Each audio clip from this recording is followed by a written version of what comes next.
श्री राम जय राम जय जय राम। श्री राम जय राम जय जय राम। श्री राम जय राम जय जय राम। हमको आपको मनुष्य शरीर मिला है। जैसे गर्मी सर्दी होनी है, इसको रोक नहीं सकते, उसी प्रकार से जीवन में सुख दुख को भी हम नहीं रोक सकते। दुख भी आएगा, सुख भी आएगा। भगवान ने गीता जी के 15वें अध्याय में कहा, संसार में रहो कैसे रहो, ये सत्संग के द्वारा जान करके हमको तद्वत जीवन बनाने की जरूरत है। नहीं तो घुटता घुटता घुटता व्यक्ति घुट जाता है, उसकी कोई सीमा नहीं है। कहते निर्माण मोहा जित संग दोषा निवृत्त कामा। निर्माण मोहा, रहता हुआ उससे ऊपर रहने की कोशिश करें। जैसे रेलगाड़ी के डिब्बे से किसी की आसक्ति नहीं होती है, उसी प्रकार संसार भी एक हमारे वो डिब्बे के समान है। ये पुत्र फलाने और ढमाके सब मिले हैं, थोड़ी देर के रिश्तेदार हैं और बाद में सब छूटेंगे। हमारे पहले के भी छूट गए। सोचिए, हमारे बाबा दादा फलाने ढमाके सब छूट गए, ये जो नई नई टीम खड़ी है ये भी छूट जाएगी, छूटेगी। छूटने वाले से अगर हमारी गांठ बंधी रही तो फिर हमको रोना ही पड़ेगा। जित संग दोषा, जित संग दोषा का मतलब संग में रहता हुआ भी उनके प्रभाव से बचने की कोशिश करें। रहना खराब नहीं है और रहे बिना रह नहीं सकते हैं, बीच में रहना पड़ेगा, लेकिन अपनी वृत्ति ऐसी बनाने की जरूरत है कि जिससे हम उसके ऊपर कमल के पत्ते के समान हम रहने का अभ्यास करें। कमल का पत्ता पानी में रहता हुआ पानी से ऊपर रहता है, पानी से जीवन चलता है उसका, लेकिन पानी से ऊपर रहता है। वैसे हमारी अगर जित संग दोषा, संग में रहते हुए भी संग से हम अछूते रहे। कठिन नहीं है, अभ्यास की जरूरत है, असंभव तो बिल्कुल नहीं, क्योंकि हमारी कमजोरियां हमको आगे नहीं बढ़ने देती है। हमारी दुर्बलता हमको आगे परमार्थ में नहीं बढ़ने देती है। परमार्थ में बढ़ने का मतलब नहीं घर छोड़ के चले जाओ, कपड़ा बदल लो और कुछ करने लगो, तीर्थ में जाके जाने लगो, जो चले जाओ। जहां पर है वही सावधानी की जरूरत है। कामा क्रोधा तथा लोभा देहे तिष्ठन्ति तस्करा। काम क्रोध लोभ मोह ये तस्कर माने डकैत हैं, देह में बसे हुए हैं। हरंति ज्ञान रत्नानि, हमारे दया रूपी, धर्म रूपी, दान रूपी, सत्कर्म रूपी धन का हरण करते रहते हैं। तस्मात् जागृहि जागृहि, जाग जाओ जाग जाओ जाग जाओ। तेरी गठरी में लागे चोर बटोही क्या सोए। तब बटोही माने राहीगीर चुरा रहे हैं हमारी दया की पूंजी, धर्म की पूंजी, और हमारी सांसें जो बट्टे खाते में चली जा रही हैं और हम रोते रहते हैं खाली।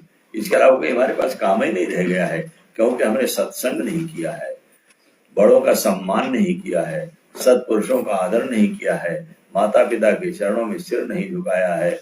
आज हमारी ये दुर्दशा हो गई कि हम लुटे हुए व्यक्ति के समान चौराहे पर खड़े हैं, रास्ता नहीं पता है हमको किधर जाए। सब कुछ तो मेरा छीन गया, मेरी शांति छीन ली लोगों ने। और किसने छीनी? बाहरी नहीं, जिनको हमने अपना माना उन्होंने हमारी शांति छीनी और हमको भिखारी बना दिया, कंगाल बना दिया। और आज हम अपने आप में शून्य हो गए और विचार करके जब हम बार बार देखते हैं तो जहां पर हमारी आसक्ति है वो भी हमसे अलग नहीं है। क्यों? दूसरा तो है ही नहीं दूसरा कहीं। लेकिन हमारा तरीका गलत हो गया, हमारी दृष्टि गलत हो गई, हमारा व्यवहार गलत हो गया।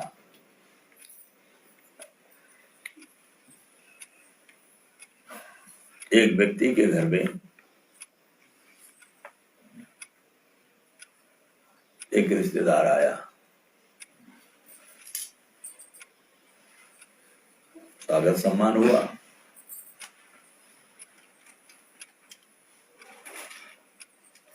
एक लड़का निकला, 12-14 साल का, हंसता हुआ। कोई सड़क पर जाने वाले ने पूछा, भाई बड़े खुश दिखाई पड़े, क्या बात है? आज मेरे फूफा आए हैं। थोड़ी देर उसके बाद एक उम्र का निकला,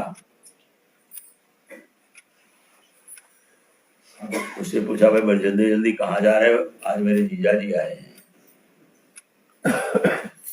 5-7 निकले, कोई कहता मेरे फूफा आए, कोई कहते जीजा आए, कोई कहते हैं मौसा आए, कोई कहते मेरा जमाई आया, दामाद आया है, कोई कुछ कहता है, कोई कहता है। तो आदमी आज तुम्हारे घर में बड़ी भीड़ होगी। भीड़ नहीं, एक ही है, वही फूफा है, वही मौसा है, वही जीजा है, वही दामाद है, वही बेटा है। अरे एक ही नाना रूपों में दिखाई पड़ रहा है, सबको दिखाई पड़ रहा है। अच्छा, जिस शरीर को हम अपना माने बैठे हैं, इस शरीर पे कितने लोग कब्जा किए हैं। पत्नी कहती है मेरा है, पुत्र कहता है मेरा है, भाई कहता है मेरा है, बाप कहता है मेरा है, हवा कहती है मेरा है, सूर्य कहते हैं मेरा है, अग्नि कहती मेरा है। अब बताओ, अगर इनको काट काट के अलग किया जाए तो कितना बचेगा? इसके सबके जिम्मे अलग अलग कर दो तो अगर ये मेरा मेहमान है तो मैं इसको सहा करूंगी, और कोई नहीं कर सकता है। इसलिए महापुरुष संत कहते सबसे मिले अलग रहो भाई, यही ज्ञान ज्ञानी का, ये दुनिया धोखे की टट्टी कोई नहीं किसी का। आंख मुंद गई, सब खाली, बाजार धड़ा रह जाएगा। कितनी बड़ी कोठी बनाई, कितनी महंगी कार खरीदी, कितना इकट्ठा किया बेईमानी से, ईमानदारी से। ईमानदारी तो नहीं इकट्ठा हो सकता, बेईमानी से व्यक्ति इकट्ठा करेगा कोई। 2 नंबर 4 ईमानदारी से नहीं इकट्ठा हो। जीवन तो सुखी रहेगा, शांत रहेगा, अच्छा चलेगा, भोजन मिलेगा, कपड़ा मिलेगा, सब मिलेगा, लेकिन तिजोरी नहीं भरेगी। तिजोरी के लिए तो हेरा फेरी करेगा व्यक्ति, बेईमानी करेगा, गरीबों को धोखा देगा, गरीबों को ठगेगा, लेकिन काम नहीं आया। आंख मूंदी सब चले गए, सब ठाठ पड़ा रह जाएगा जब लात चलेगा बंजारा। लाल जब लेके चलता है धरा रह जाता है।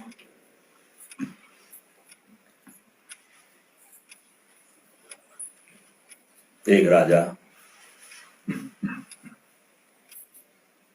घूमने के निकले, बाहर गया, देखा एक संत को। संत से पूछा, महाराज कहाँ जा रहे हो? कहा पता नहीं। कहाँ से आए हो? पता नहीं। क्या करते हो? पता नहीं। 5-7 बातें भी पता नहीं। क्या बड़े मूर्ख हो यार तुम। एक छड़ी दी और कहा कि जब तुमसे ज्यादा कोई मूर्ख मिले तो उसको दे दे। चले गए। गच्छता काले, समय बीतता गया, राजा बीमार पड़ गया।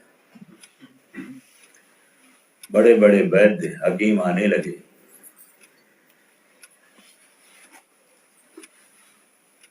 संत ने भी सुना, दवाई किसी की काम नहीं कर रही है। संत ने कहा मुझे राजा से मिलना है। कहा राजा साहब बड़े बीमार हैं, महाराज बीमार हैं, उनसे कोई मिल नहीं सकता। कहा देखो मुझे छड़ी दी है उन्होंने, और मैं उनसे मिलूंगा जरूर। मेरे पास ऐसी दवाई है कि जिससे वो ठीक हो जाएंगे। अच्छा, ले गए संत राजा के पास पहुंचे। राजन, ठीक हो? महाराज, कहाँ ठीक, अब तो मारने का समय आ गया है। कहाँ जाओगे? पता नहीं। कहाँ से आए? पता नहीं। जितने प्रश्न उसने किए थे राजा ने पहले, उतने प्रश्न उन्होंने किए। कहा ये तुम्हारी छड़ी तुम्हारे पास है, तुमको यही नहीं पता है कि कहाँ जाओगे? ये लो, तुम हमसे ज्यादा। बात समझे? पकड़ में जाने का ठाव नहीं, आने का गांव नहीं, कुछ हमको पता नहीं है। अंधेरे में भाग रहे हैं, भेड़ की तरह भाग रहे हैं, भेड़ की तरह भाग रहे हैं, और कुछ नहीं बन पाया, कुछ नहीं कर पाए आज तक। बेवकूफ के बेवकूफ बने घूमते रहे। इसीलिए सत्संग की जरूरत है। सत्संग से विचार करके मानव जीवन को हम सुधारने की कोशिश करें, जो हमारे जीवन का लक्ष्य उसको पाने की कोशिश करें। वो प्राप्त करना है, और इसी जन्म प्राप्त करना है। भारत भूमि में हमको जन्म मिला है, अच्छे कुल में जन्म मिला है, अच्छा शरीर है, कर लें। और नहीं तो पर 84 लाख योनियां भोगने के बाद फिर मनुष्य शरीर मिलेगा, तब करो। करना होगा मनुष्य शरीर में, और मैं नहीं हो सकता। अब कर ले तो अच्छा है। ये चेद वेदी दथ सत्यमस्ति, सत्यमस्ति नो चेद वेदी दहति माति विनष्टि। यदि हमने इस शरीर में सब कुछ जान लिया तो अच्छा है, और नोचेत यदि नहीं जाना तो महती विनष्टि, सबसे बड़ी हानि है, और हमको भटकना पड़ेगा तिरिया की ओढ़ी में। मनुष्य की ही शरीर सीधी गर्दन होती है, और सबकी गर्दन टेढ़ी होती है।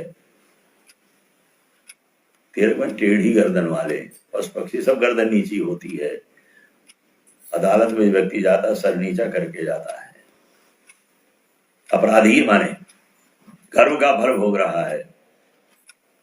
लेकिन हमारी गर्दन सीधी है, हम परमात्मा के बिल्कुल नजदीक हैं, और नजदीक का परमात्मा ही है। अपनी उस राख को हटाएं जो चमक छिपी हुई है, राख से या जंग से, उसको हटा दें। हम अपने आप में पूर्ण हैं, अपने आप में परमात्मा के हैं अंश रहेंगे। लेकिन न समझने के कारण भटकता रहता है। जिस दिन सत्संग के द्वारा, इस सत्संग का महत्व है सबसे ज्यादा। भटकने के नहीं, भागने के नहीं, जागने की जरूरत है। जागने से काम बन जाता है। अत्रि महाराज जनकपुर में चातुर्मास कर रहे थे, कथा होती थी। कथा में जनक जी आ जाते थे, शुरू होती थी, और तो संत आते थे, ऋषि आते थे, और सब लोग आते थे कथा सुनने। तो राजा से लोभ या भय के कारण राजा के आने पर एक कथा शुरू करते हैं अत्रि महाराज। महापुरुष जानते हैं, सब जानते हैं, बोलते नहीं है, सब जानते हैं, सबकी जानते हैं, घट की जानते हैं, कहते नहीं। एक दिन उन्होंने माया से आग लगा दी मिथिला में। आग करके धू करके मिथिला जलने लगी। अब मिथिला जलने लगी तो जितने कथा सुनने वाले, और उसे कोई अपना सामान बटोरने गया, कोई सामान इकट्ठा करने गया, कोई डंडी, कोई मंडल, साधु भी भागे, जनक जी बैठे रहे। वो माया की आग थी, शांत कर दी। जनक जी बोले राजन सब गए, तुम नहीं भागे? सब भागे। कहते महाराज गुरुदेव, भागे वो भी और भागा मैं भी। वो भागे अपना बाहर बचाने के लिए, मैं भागा अंदर अपने वाले को बताने के लिए। बात पकड़ में आई? कोई नहीं आई। मैं भी भागा, लेकिन अंदर भागा अपने को बताने के लिए, और ये भागे सब बाहर बचाने के लिए। तो बचाने से नहीं बचता है। अवति को बिन काल वसंगतम, काल के अधीन है, वो क्या बचेगा। इसलिए भगवान का भजन कर हे मन, भजत रे मनुजा कमलापति, भजत रे मनुजा गिरिजापति। तो जागने है, जागना है, जागने से काम चलेगा, भागने से नहीं काम चलेगा। जहां है वहीं पर, जहां शब्द होता है वहीं अर्थ होता है, जहां समस्या होती वहीं समाधान होता है, बाहर कुछ नहीं है। ये भागने की हमारी आदत खत्म हो जाए, आनंद ही आनंद है। बोली श्यावर रामचंद्र भगवान की जय। 3 बजे से सत्संग में जरूर आप लोग रहा करें, उसमें बहुत लाभ होता है, समझ में आता है, कुछ पकड़ में आ जाए। देखिए रोज नहीं आता, कभी कोई बात लग जाती है, वो बदल देती है जिंदगी को। ओम चंद्रशेखर चंद्रशेखर चंद्रशेखर त्राहि मां, चंद्रशेखर चंद्रशेखर चंद्रशेखर त्राहि मां।